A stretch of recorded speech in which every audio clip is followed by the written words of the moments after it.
Try as you might, you just can't keep me locked up in NF jail. All right.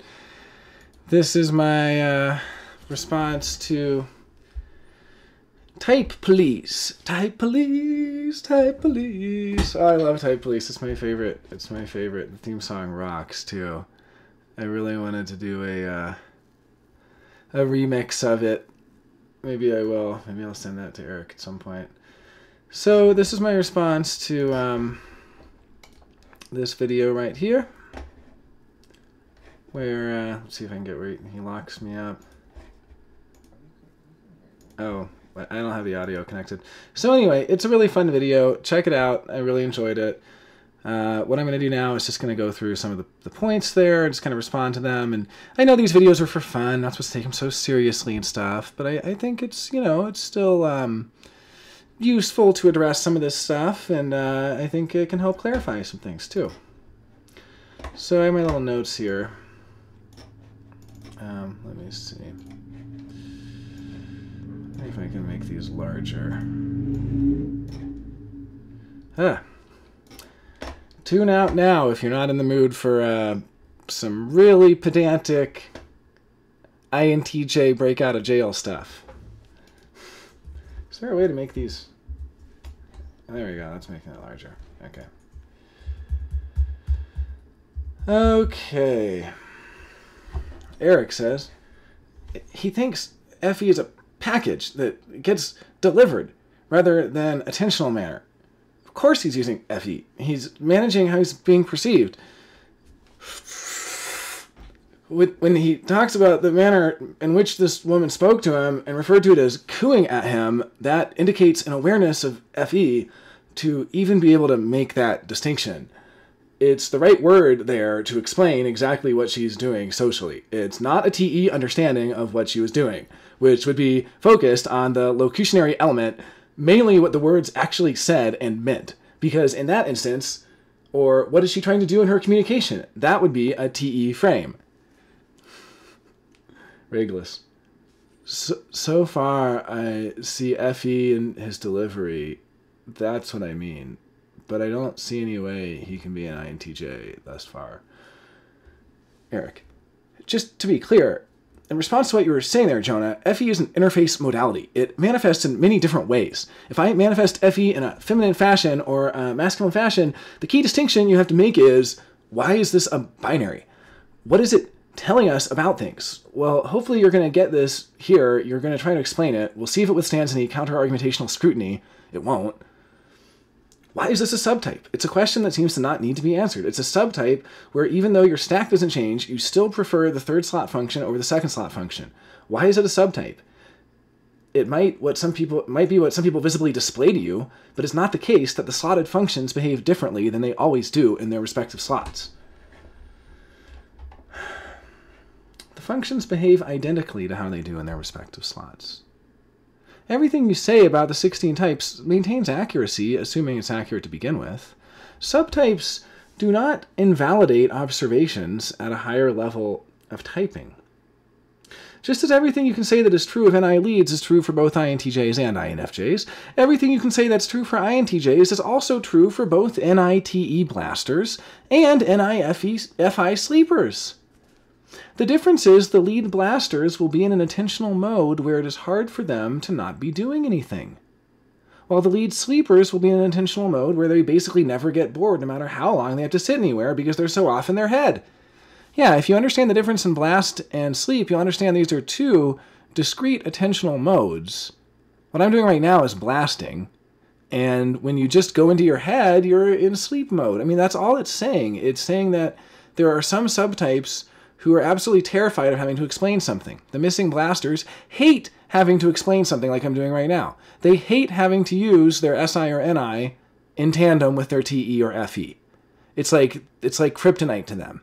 And then there are some people who have missing sleep who have these existential crises. It's so hard for them to have to go into this reflective mode where they're just alone with their thoughts and so on. That's all it's saying, you know, and you can see how the animals are constructed by tandem function usage, and this is at a level It's like a pyramid, and everything you're saying at the level of 16 or the level of 8, that's still valid. Assuming it was valid to begin with, it's still valid. When you describe ENFPs and how ENFPs work, you're equally describing ENFP jumpers like Robin Williams, play-type ENFPs, as well as consume-type ENFPs like Thomas... I had to look him up earlier because I was trying to find a good example of a consume. Is it Reno 911? Thomas Lennon. Yeah, Thomas Lennon is a perfect example of a consume ENFP that has missing play. And so what happens is you'll notice that he's nothing like Robin Williams at the level of animal stacking. He's exactly like Robin Williams at the level of cognitive function usage. But you can notice, you can learn to distinguish and see how someone like Thomas Lennon is an ENFP who has missing play, so he doesn't go into that attentional mode that Robin Williams is famous for, of that bebop and scatting all over the place kind of attentional mode. I actually had thought that Eric himself might be missing play, but now I've come around to missing blast, because I actually think he doesn't like having to explain things in excruciating detail. There's a lot of deflection, and actually, so I'll go into that in a different one. I don't want to get derailed into Eric's type. I'm going to do a special, I can't wait to do my special Eric's true subtype video. I did watch Eric's subtype video, which was completely adorable and amazing and hilarious, where he says that if he's a subtype, he's an NE subtype, not a TI subtype. What I neglected to mention is that according to my, assessment, that you, Eric, actually have double-activated NE and double-activated TI. You have both of those. So it would make sense you wouldn't believe in subtypes, because you yourself are like the most standard. No, you're actually not the most standard. I think you might be consume sleep, so I think you might actually be a little more on the reflective, withdrawn side. But you could be consume play. I'm still kind of on the fence about it.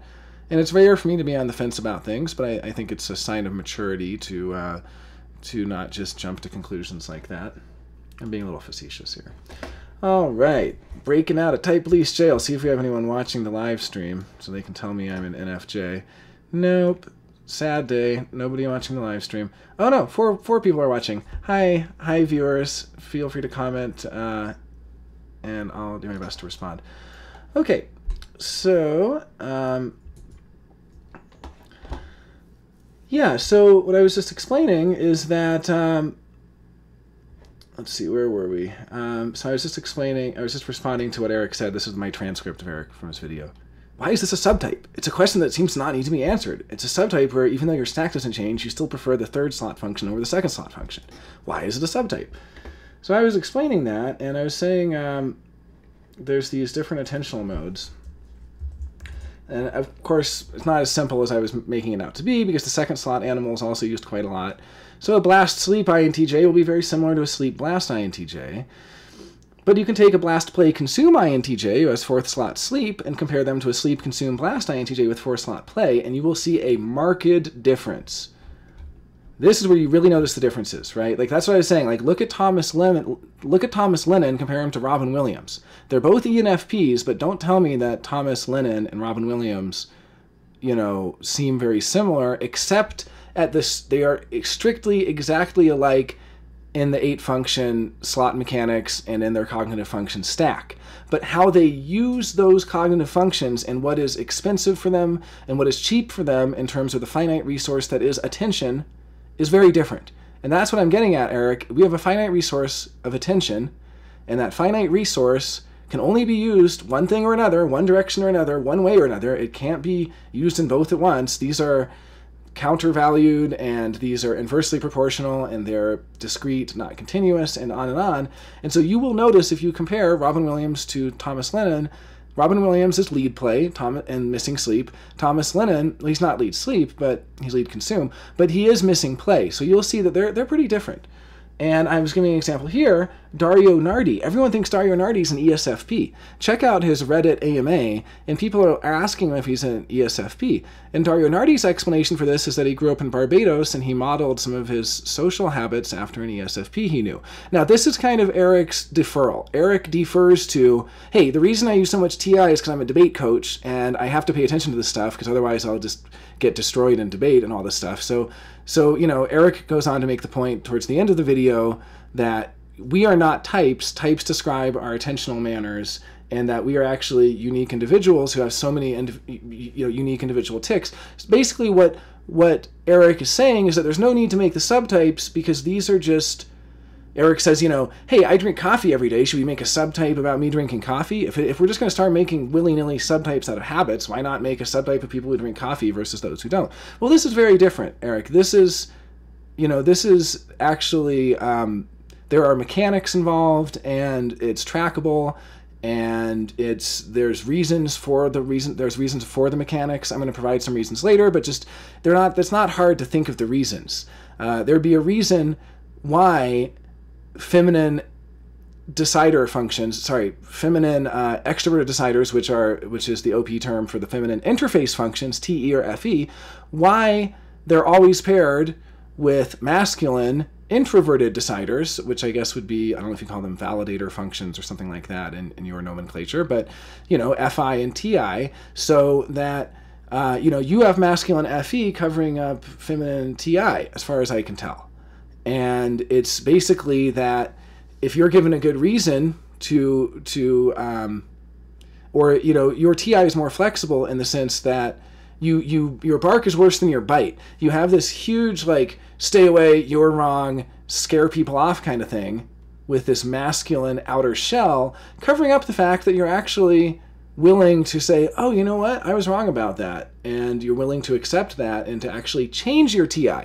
Some people are the opposite, and they will just hold on and almost never want to change their TI reasons for things. And then they pretend they're super agreeable with their feminine interface function. So you can see there's reasons why the mechanics work the way they do. It's not some arbitrary thing. Now, I will say, even if it were some arbitrary thing, I still defer to the objective metaphysical truth of reality, that if that is the truth of reality, then we just have to accept that it's not as pristine and baggage-free and so on as TI users want it to be, that maybe reality is a little bit bloated sometimes. It's not as elegant as we might always wish it would be. I always defer to H.L. Mencken, the INTJ's famous quip, something along the lines of, for every complex... let me see, how do I get over this thing? There we go. For every complex problem, there is an answer that is simple, elegant, and completely wrong. So that was an INTJ pointing out that, hey, elegance is great, but UTI is wanting your elegance. Oh, I didn't mean to say UTI, urinary tract infection.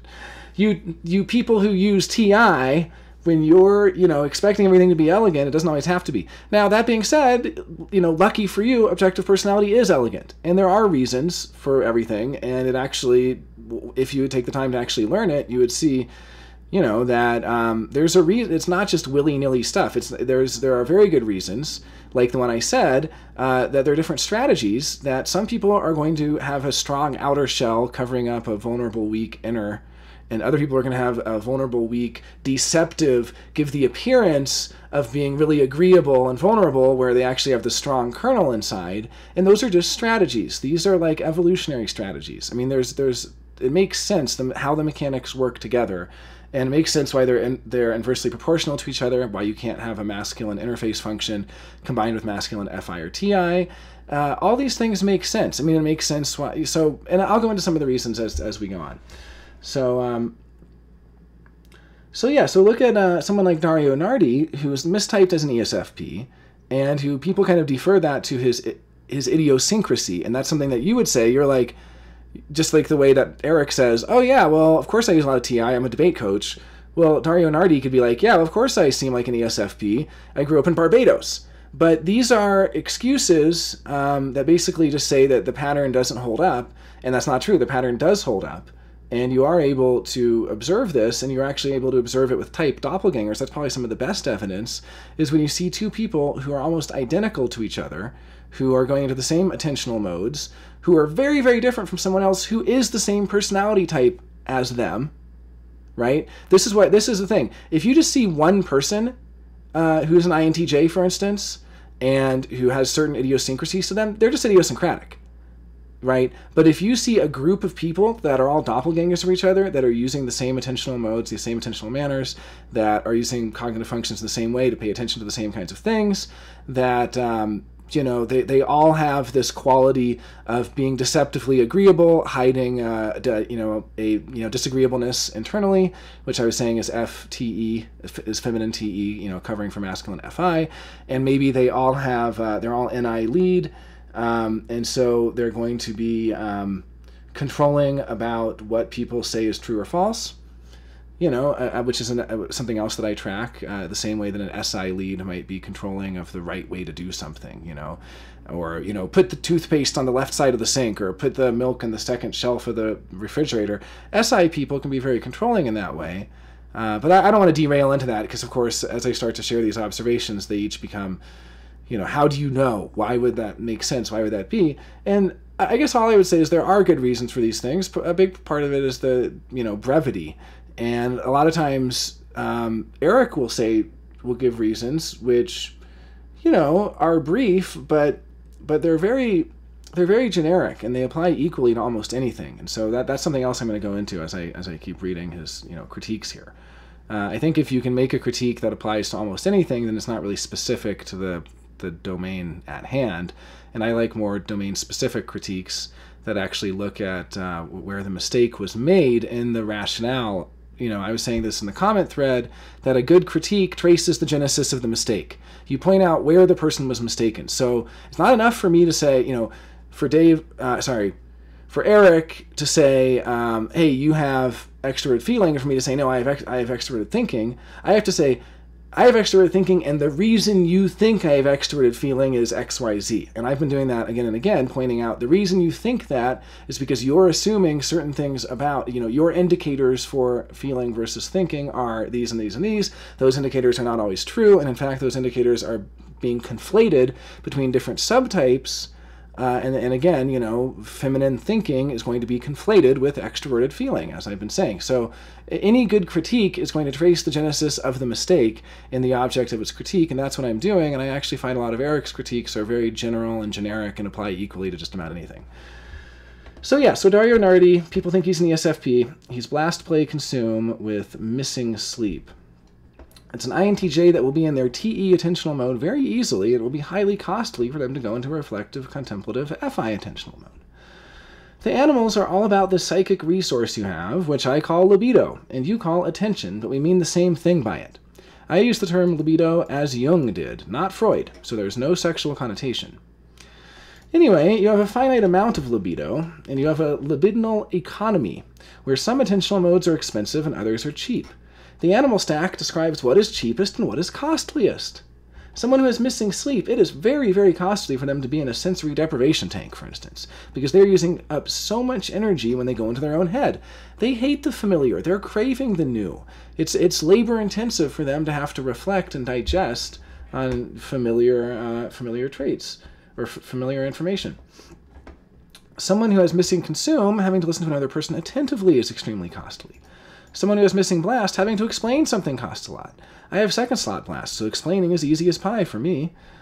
Someone who has missing play, having to go out there and deal with the chaos of the real world is extremely costly. I have missing play, so it takes me weeks to build up the energy for something like a small errand to the store.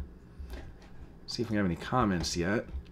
Power Red Bull. Oh, nice to see ya, PRB. What do you think... Sorry, I'm trying to... Oh, I think I have to... make it a little smaller here. There we go. What do you think of the function explanation of Dave that TI equals what works for me? Well, Dave is a bit pithy, and I'm not a big fan of his definitions. I think that's an indicator that basically the TI user is not going to care what works for other people. They're going to have their own reasons. So I think that this is what I won't really comment on how much I would use that as an indicator, because it's not really something that I look for when I look for TI, but it makes sense to me. For instance, you know, I have an ISTP friend who I'm continually surprised by his forethought and how he has reasons for why he does things certain ways. Like, he has a reason why he won't, why he'll wear a long sleeve shirt instead of a coat, because the coat restricts his movement and he wants to be able to protect himself if he gets in a fight. Well, that's kind of an ISTP concern in general, so maybe that's a little, you know, but I guess that's not particular to him. But like, he has a reason for why he won't wear the coat, and it's his reason. And I think what Dave is getting at with that is that TI is having your own reasons for things, and who cares what other people's reasons are? They have their reasons, but think for yourself. Like, why would you just do something because everyone else does? I mean, you should do it because you have your own reason to do it. That's where I think Dave's going with that. Ragless, the other guy in the Type Police video about me. If he's an NFJ, he's not an INFJ, because they don't present their arguments in a way that you should take them at face value. He's not giving the explanation, like you're saying, but he's also sort of being led a certain way off the system, which would suggest lower TI. First point, that INFJs don't present their arguments in a way that you should take them at face value, is frivolous. Second point, that I'm being led by the system rather than thinking for myself or coming to my own conclusions, is also baseless, and you fail to justify that claim. I mean, yeah, he's saying that I'm not explaining it, but I'm actually more than willing to explain my reasons for just about anything. I mean, you can ask me my reasons for why I think, you know, why would a feminine interface function have to be paired with masculine TI or FI? And I'll say because the masculine TI or FI are not changing, they won't budge, they're kind of immovable, but it's a different strategy, where the strategy is basically the strategy of deception over strength. It's kind of like the masculine extroverted functions are the strategy of showing strength to the outer world and saying, I'm going to scare you because I'm big and scary and tough and intimidating. And then they're actually hiding the fact that internally they're really susceptible to change and to influence and peer pressure and all sorts of stuff. And then the other one, where it isn't susceptible, has to kind of hide its strength, and then people underestimate it with this deceptive, kind of even manipulative external quality of being really changeable and agreeable, and then catching them off guard because they take you for granted for not you know, they don't see that strength.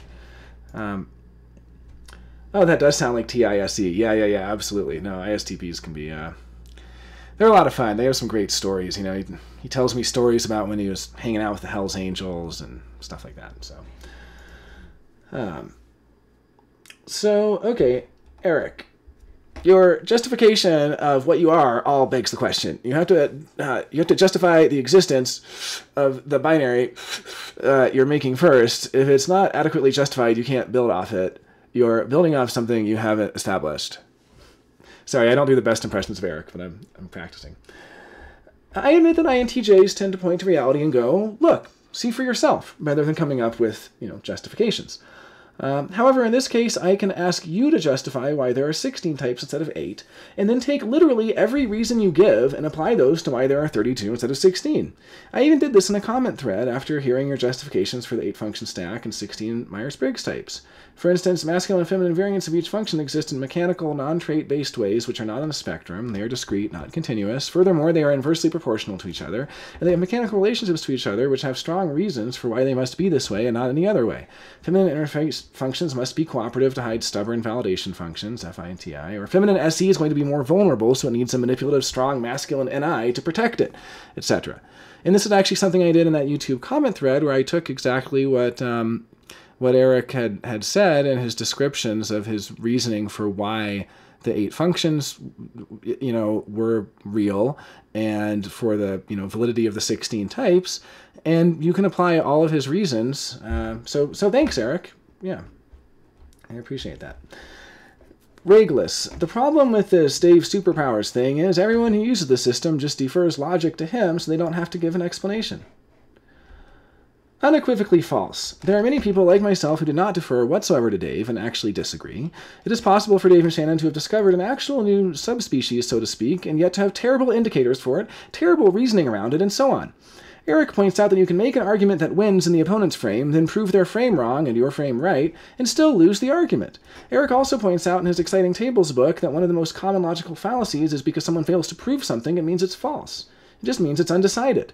Similarly, Dave and Shannon may have utterly wrong ways of justifying the subtypes, and the subtypes could still be correct. Also, following Michael Pierce's work on axes and quadras, INTJs like myself are basically only able to point to objective reality out there and urge everyone else to look for themselves. Pierce says to the INTJs, just because you saw it doesn't mean it's true. Just because you can see it doesn't mean anyone else can see it. So what INTJs are doing is basically pointing and going, look, look. I'll admit I'm not good at justifying in the logically sound way ENTPs are naturals at, but shouldn't you acknowledge that it's an unfair discursive technique to hold me to your ENTP standard, to make me come to your side instead of a more pluralist approach that allows INTJ validation, see for yourself, to be equally valid, albeit not in the ENTP realm? What I'm saying is, can't you accept that my claims are 100% completely invalid in your ENTP realm, but also might be valid to other people in other realms, so to speak? That there's different yardsticks for validity. I'm reminded of the psychoanalytic theorist Alenka Zupančič.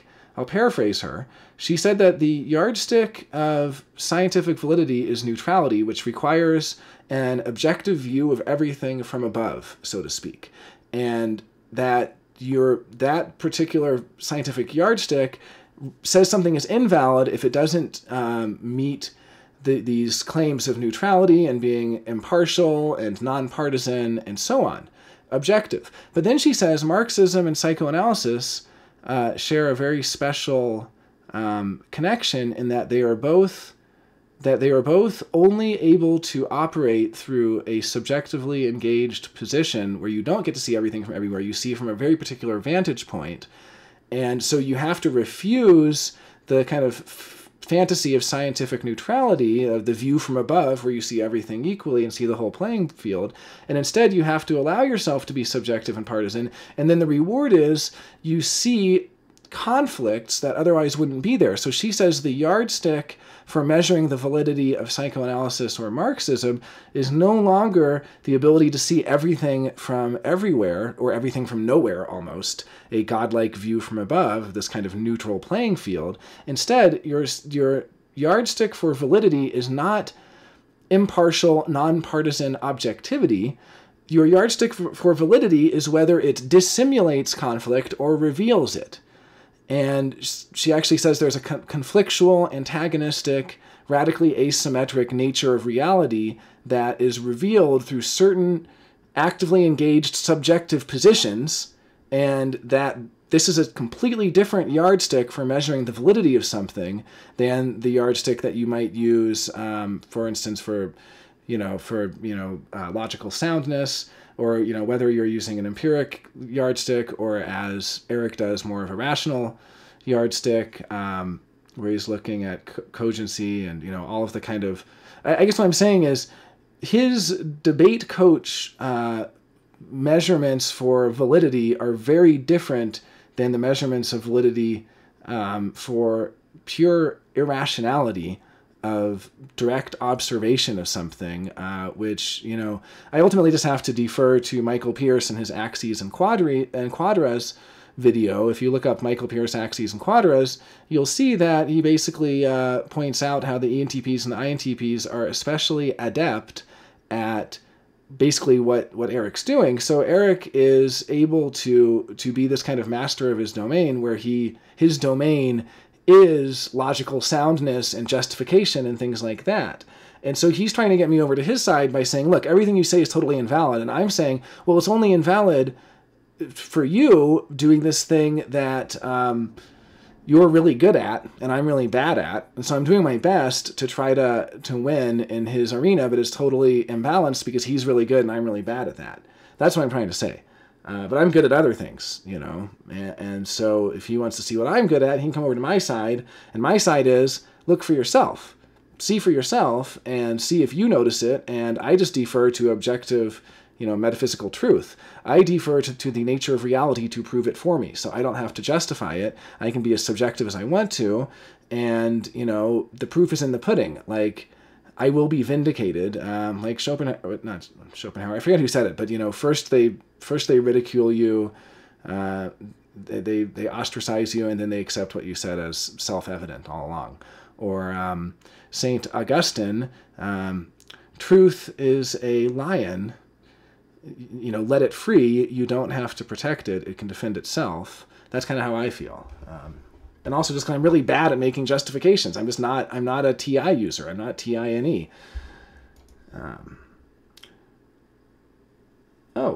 Power Red Bull says, my video is minutes after the live stuff.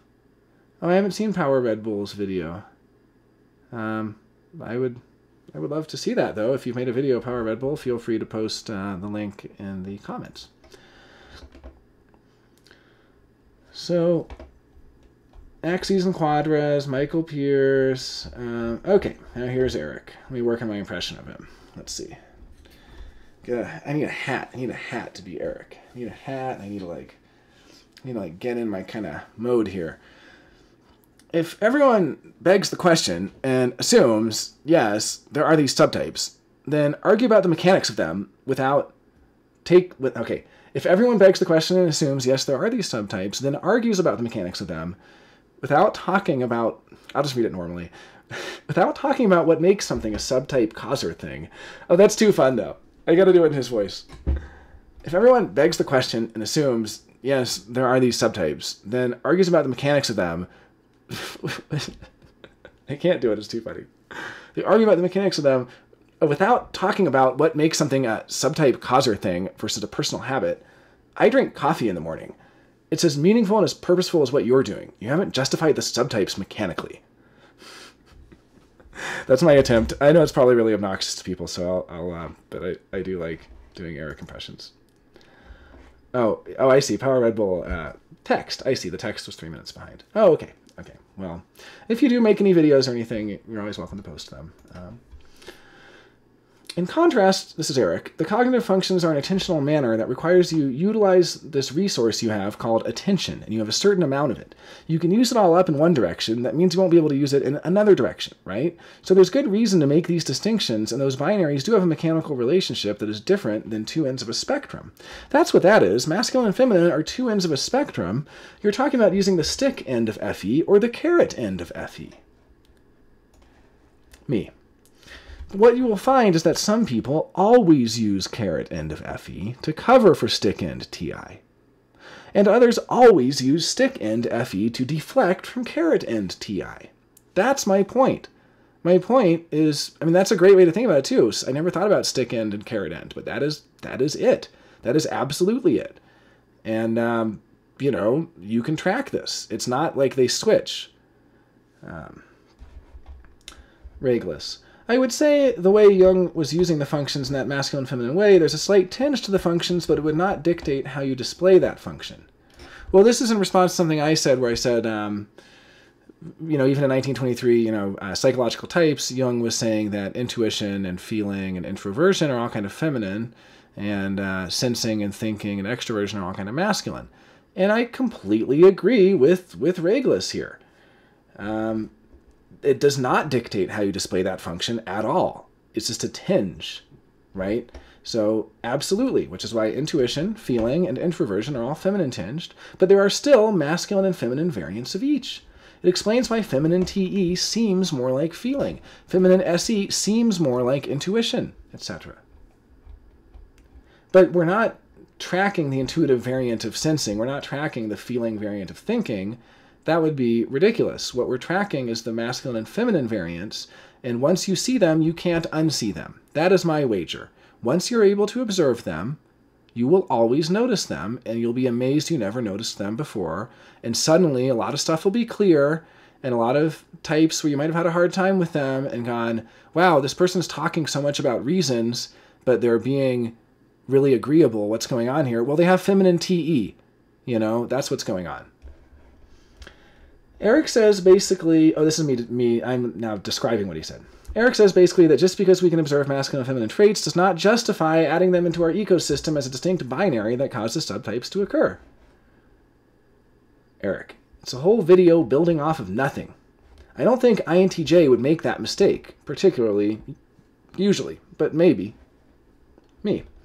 As Pierce points out in Axes and Quadras, INTJs are absolutely going to point and say, see for yourself, rather than spend the time justifying what they saw.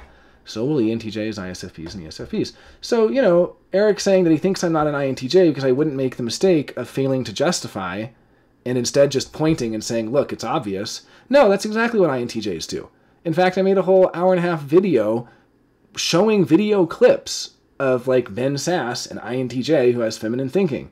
Dave Powers, INTJ with feminine thinking. And the thing is, you know, if Eric says, well, Dave Powers is an ENTJ, I don't agree. Well, I still think it's an example of feminine thinking. Whether he's an INTJ or an ENTJ, he's still exhibiting feminine extroverted thinking.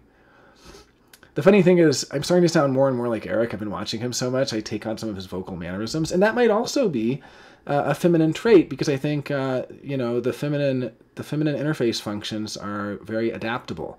These are the people that might start taking on an accent when they're in another country, or they might start taking on certain ways of speaking. You know, I was accused in the YouTube comments on the Type Police video of being a chameleon. Well, when I'm in Blast, I'm double feminine mode. Everyone has a double feminine mode as well as a double masculine mode.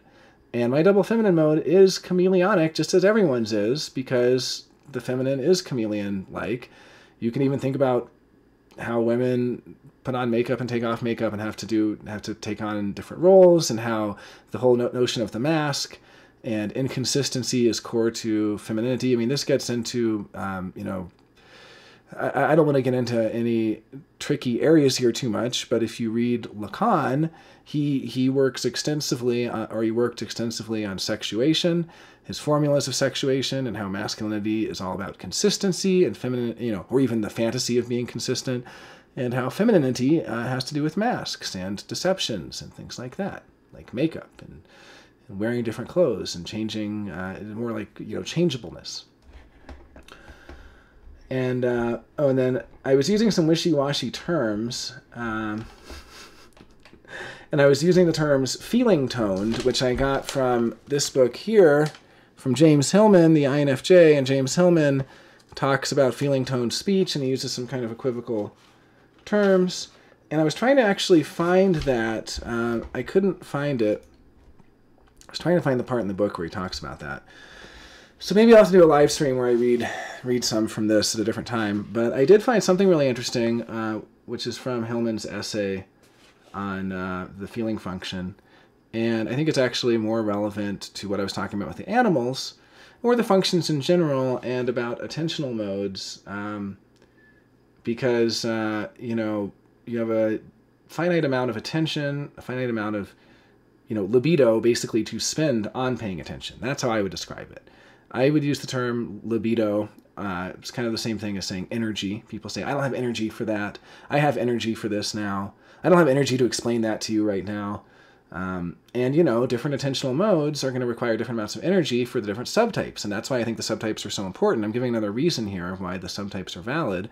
For me, I'm a sleep blast type, so I have Savior Blast. It's second slot for me. So it uses very little energy to explain things. I can do a 4-hour live stream explaining all of the intricacies of the system, and it's like easy. But if I have to sit for 45 minutes listening to somebody else talk about their life, I mean, now I'm going to sound like a real jerk, but it's just honest, because I have third slot consume, and the lower in the slots you go, the harder it is to go into that mode. Although it can also be really rewarding. So here's James Hillman in Lectures on Jung's Typology, talking about the feeling function. This is page 130. An early sign of inferior feeling is loss of contact with what one feels. The stuff and substance of the feeling function are usually feelings, not that the feeling function does not also evaluate thoughts and sensations as well. But when the feeling function is inferior and goes underground, as it were, with it goes an orienting awareness of how I feel, what I want, whom I like, etc., all of which is replaced by a general dryness in regard to myself and others, followed by indiscriminate complex reactions. Not that the reactions themselves are complex, but they're the reactions of the psychological complexes. And you'll see where I'm going with this. It doesn't seem relevant now, but it will be momentarily. All sorts of displaced feelings, tears at the wrong time, wry jokes, peculiar attachments and enthusiasms, value judgments creeping in where irrelevant, or general undifferentiated mood swings of general elation or general depression. The effort of maintaining consciousness with a function which is not primary is often too demanding. This is my point. It's really hard to maintain consciousness with a function that's not primary. Okay? And this he's talking about functions here, but this is the same reason why we need animal subtypes. I'm not talking about the genders here at this point. The genders we can set aside for now, but the animal subtypes. The function seems to come and go, not a useful tool at the regular disposal of my needs and intentions. An inferior function requires a disproportionate amount of energy. It is quite extraordinary, for instance, how much time an introverted sensation type can spend upon fantasies of the future, upon negative paranoid intuitions, or watch how much energy a relationship consumes when either of the people insists upon the personal feeling level, and at the same time either or both of the partners have inferior feeling. Marriage often reflects this state. Endless discussions, endless investment in feeling, because the function does not just function by itself. Then, instead of feeling, there are feelings, resentments, needs, desires, complaints. One can notice the feeling function slip away from consciousness. Suddenly, one feels nothing, or a wave of negative feelings surges. So, I won't go on with this too much right now, but I was looking for something else in the book, but then I just happened across that particular section, which I thought was relevant because Hillman is talking about the tremendous amount of libido or psychic energy that it takes to pay attention or to maintain consciousness with a less preferred function. And it's the exact same thing with the animals, and this is why you can see it's really, really easy to spot the difference, and once you see it, you won't be able to unsee it, of the different subtypes, because there are certain subtypes where it's really easy for someone to stay in a particular attentional mode, and each of the animals is an attentional mode, and because they follow the slot mechanics of being first, second, third, or fourth slot, you can see how if somebody has third slot or fourth slot consume, it's going to be pretty hard for them to stay in that attentional mode where they're listening attentively to somebody else. And they're just going to be reminded of something and then start blasting, I'm a blaster. It's obvious I'm a blaster. So, and I actually weirdly think that Eric might have missing blast. Because blast is not just it's not how much you speak. You can talk a lot and have missing blast. Blast is what you're doing as you're talking, basically. And there's also a nonverbal form of blast. If you're interested, I just posted a video. It's only 11 minutes. I go over the 4 animals, and I give descriptions and explanations of each. And I give formal definitions using the cognitive function formulas. And I also give constraints as to which types it's possible to have which animals in their lead slot. In any case, I was using some wishy-washy terms like feeling tone, which I get from James Hillman in his essay on the feeling function, and Eric says, these are wishy-washy terms. That's why we shouldn't use them to make subtypes out of. Eric rejects the idea he has double-activated TI. Eric made a video showing how he would be NE subtype. In my assessment of his stack, he has double-activated NE and double-activated TI. Single-activated SI and FE. Now, what single or double-activated means, everyone has at least single-activated. But based on the animal stack, the animals are tandem function usage. And so whatever your missing animal is going to cause 2 functions to only be single-activated. So if you have missing blast, you're going to have single-activated SI, single-activated FE. Doesn't mean you can't use them. It just means it's going to cost more to you to use them. Reglis. Where I'm at right now, I'm not getting INTJ thus far, and he's using FE. He's displaying FE. That much is clear. He seems to have, I don't know. Eric. I'm seeing a concerted effort to present himself as a calm, reasonable, considerate intellectual about these things who has valid thoughts. We both have our opinions, and they're both equally balanced. Bull! Okay. No, Eric, I do not think we both have our opinions. I just have feminine TE, so I hide my disagreement under a mask of acceptance of a multiplicity of opinions. But to be perfectly clear, you're wrong. My opinion reflects the objective truth of reality, and yours uses extroverted intuition to ideationally destabilize, which is cheap and easy, and can be applied equally to any ideational content. In other words, your critique has nothing to do with my stance and could be applied equally to anyone, anywhere, and is thus not relevant because it does not address the specifics of my claims. It is a technique that you use for the purposes of winning debates against any and everyone, and as such, its overly general application does not apply specifically to my claims any more than it applies to anyone's claims anywhere. So, yeah, I had a really good time. I really enjoyed Type Talk, Type Police video. You know, it's a lot of fun. I mean, I think it's good to not take it so seriously. At the same time, it felt like it's an opportunity too good to pass up to actually engage with some of the critiques and to kind of explain a little more. So I guess in closing, I would say, if you haven't already, check out Michael Pierce's Axes and Quadras video. I'll put a link in the description, because that's where he talks about the INTJ argumentational tactic of saying, look, and basically Pierce reminds the INTJ, just because you see it doesn't mean it's true. And that's a good reminder, because I do see it. I do see the subtypes, and I can't unsee them, and they're really obvious to me now. And because of that, it's hard for me to know exactly what is required in justification. At the same time, I'm cognizant of the fact that these things need to be justified, but also at the same time, I realize that this whole realm of TI justification is your forte due to your natural talent for it, and also your practice and skill, and, you know, there's other things too. I don't want to say that every ENTP is good at this stuff. I mean, I think Eric is absolutely brilliant, and I really enjoy trying to figure out and suss out how his mind works and his reasoning. You know, I think with NITE, it's really enjoyable to mentally model other people's thought processes, and that's something that I do. Try to kind of like reverse engineer how he thinks.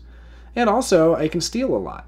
He can give a bunch of really good reasons for why there are 8 cognitive functions and how they work together, and why the slot mechanics are what they are, and he can give a bunch of good reasons for why there's 16 primary personality types, and I can borrow from those liberally to give good reasons why there are actually 32, if you include the subtypes.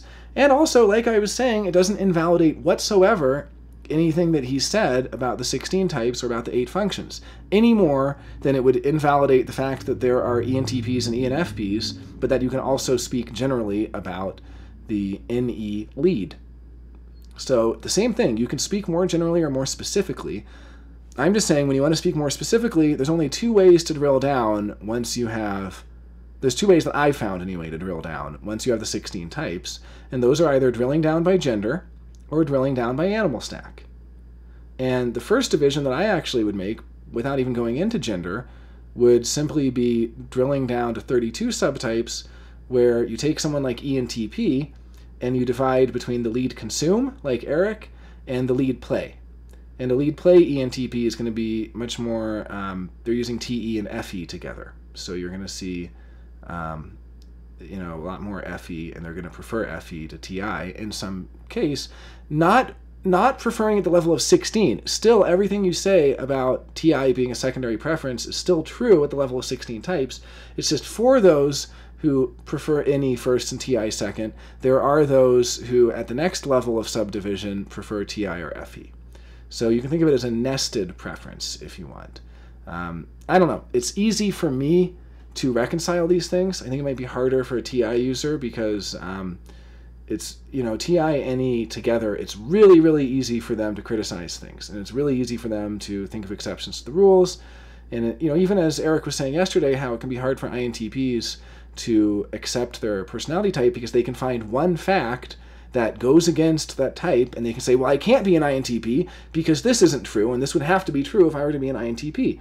So this whole kind of no exceptions thing can make it really hard for INTPs and ENTPs, and probably ISFJs and ESFJs too, to a degree, although it's less conscious for them. It can make them really skeptical and hard to get on board. And it's good you're skeptical. It's great you're skeptical, but, check it out. Check out the system. Watch my video where I do an 11-minute just, breakdown, really short breakdown of the animals. Or if you have more time, you can watch my 1.5-hour breakdown of the animals.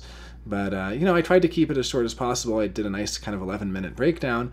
And yeah, watch that and then start looking at some of the type assessments or try your own hand at them and see if you arrive at the same thing. And ask yourself, like, take a bunch of ENTPs, and just try to split them between lead play and lead consume. Is their cheapest attentional mode consume, where they're paying attention to something else? Or is their cheapest attentional mode play, where they're doing that thing that Robin Williams does, where they're provoking and joking and spending a lot of energy? Is it like really cheap for them to spend all that energy? Or is it really expensive for them to spend all that energy? And of course it gets tricky because they could be consume play or they could be play consume. So in cases where you can't really tell, set those aside. But you're going to find some ENTPs who are lead consume with missing play, and they're going to look very different from the ENTPs with lead consume and missing lead play and missing consume. So that's what I'm trying to say is just try it out. I know that Eric is saying, why would I try something if it's built on sand, if it's a mud house that's going to get knocked over because it doesn't have a solid foundation, because there's no justifications for it? Well, that's your job, Eric. You find the justifications for it, because you're a TINE user and you're really good at that. In fact, you're great at that. And my job is to point out the objective nature of reality, which I've done. All right. Thank you for watching. This has been Type Talk.